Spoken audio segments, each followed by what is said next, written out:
Let's do a study on who Scripture says the saints are. Because the saints are very important, and I think we should all strive to become the saints of the Most High. We'll be in the ESV version for this word search. And if you notice, the word saint pops up in the entire Bible 82 times, 21 times in the Tanakh, and 61 in the Brit Hadashah. Now, I've gone through all of these, which I encourage you to do, but I'm going to highlight the important ones. Our goal is to find what traits the saints of the Most High will possess and what Scripture actually says a saint is. Psalm 16, as for the saints in the land, they are the excellent ones in whom is all my delight. So the Father delights in his saints. Psalm 30, sing praises to the Lord, O you his saints, and give thanks to his holy name.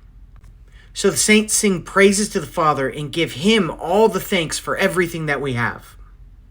Psalm 31, love the Lord, all you his saints. The Lord preserves the faithful, but abundantly repays the one who acts in pride.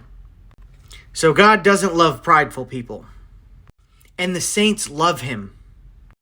Which is what Yeshua, Jesus says, is the greatest commandment in Matthew 22. He was quoting Deuteronomy 6:5. Love the Lord your God with all your heart, mind, and soul. Let's take a quick detour. How did God ask us to show him love? 1 John 5, for this is the love of God, that we keep his commandments, and his commandments are not burdensome. And his commandments never have been burdensome. Deuteronomy 30, for this commandment that I command you today is not too hard for you, neither is it too far off. It is not in heaven that you should say, who will ascend to heaven for us and bring it to us, that we may hear it and do it? Neither is it beyond the sea that you should say, who will go over the sea for us and bring it to us, that we may hear it and do it? But the word is very near you. It is in your mouth and in your heart so that you can do it. See, I have set before you today life and good, death and evil. If you obey the commandments of the Lord your God that I command you today, by loving the Lord your God, by walking in his ways and keeping his commandments and his statutes and his rules, then you shall live and multiply, and the Lord your God will bless you in the land that you are entering to take possession. So God didn't think his commandments are too hard. And he said that keeping his commandments is how we show him love. So his saints show him love. Psalm 37, for the Lord loves justice. He will not forsake his saints. They are preserved forever, but the children of the wicked shall be cut off. I'm not going to go into too much detail about what it means to be wicked in Scripture because I just uploaded an in-depth study about it. I encourage you all to watch that study because most of you will probably be very surprised who the Bible calls wicked. And a lot of Christians fall under that category. Psalm 85, let me hear what God the Lord will speak, for he will speak peace to his people, to his saints, but let them not turn back to folly. So his saints don't turn back to their old ways. Psalm 97, O you who love the Lord, hate evil. He preserves the lives of his saints. He delivers them from the hand of the wicked. So again, his saints love him and his ways, and they hate evil. Daniel 7, but the saints of the Most High shall receive the kingdom and possess the kingdom forever, forever and ever. So God's saints are going to be the one who possess the kingdom forever. Still in Daniel 7, and the kingdom and the dominion and the greatness of the kingdoms under the whole heaven shall be given to the people of the saints of the Most High. His kingdom shall be an everlasting kingdom, and all dominions shall serve and obey him. So once the kingdom is handed over to the saints, everybody's going to obey God. This whole the commandments of God don't matter anymore thing is just a bunch of unbiblical crap. Pardon my French. Obedience to God always has been and always will be important. God gets to define what sin is, and he did. He said it's breaking his commandments in the Torah. And despite popular belief, Jesus did not change or nullify the commandments in God's Torah. You can twist Scripture and listen to people that twist Scripture all day long, but it's most certainly not going to help you on Judgment Day. But hey, everyone's supposed to work out their own salvation with fear and trembling. So if you want to roll the dice on your salvation, you go right ahead.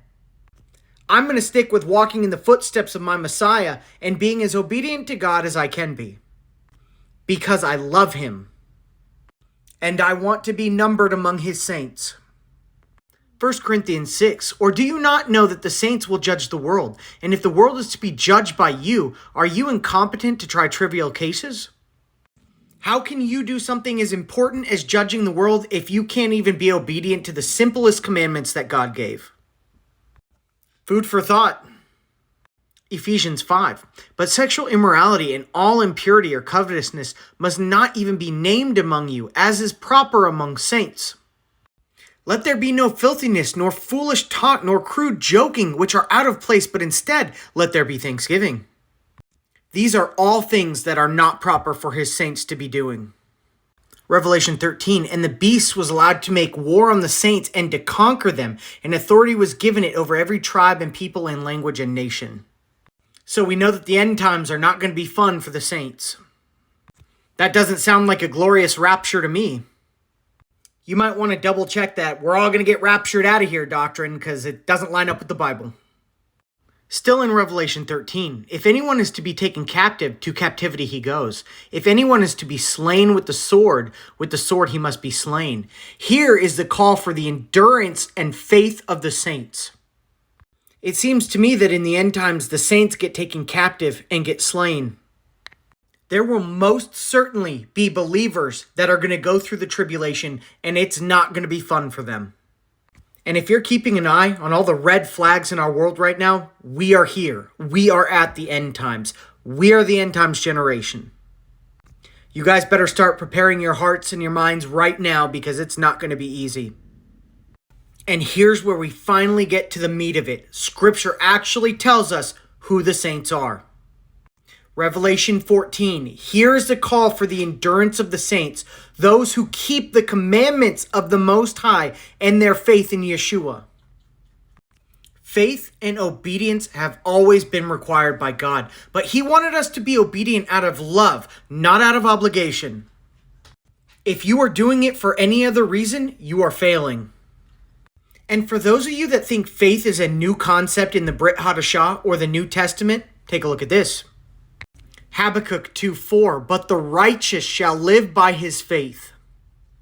Faith has always been a requirement for God's saints. Before the Messiah came, they had faith that he would come. And now that he has come, we have faith in him. And part of that faith requires us to walk it out with obedience and love. James chapter 2, what good is it, my brothers, if someone says he has faith but does not have works? Can that faith save him? So also, faith by itself, if it does not have works, is dead. You see that a person is justified by works and not by faith alone. We show our faith by our obedience. And that is what is required of the saints of the Most High. We can't be like the rest of the world, brothers and sisters. And the only thing that sets us apart is our willingness to change our lives, to walk in the footsteps of our Messiah and be obedient to God. Something that so many people have failed to do throughout the Bible, but not because it was impossible, because of the hardness of their hearts. Jeremiah 7, and God said, but this command I gave them, obey my voice, and I will be your God, and you shall be my people, and walk in all the way that I command you, that it may be well with you. But they did not obey or incline their ear, but walked in their own counsels and in the stubbornness of their evil heart, and went backwards and not forwards. Don't be like our ancestors. Romans 15, for whatever was written in the former days was written for our instruction. So I guess my final question is this: are you a saint of the Most High or not?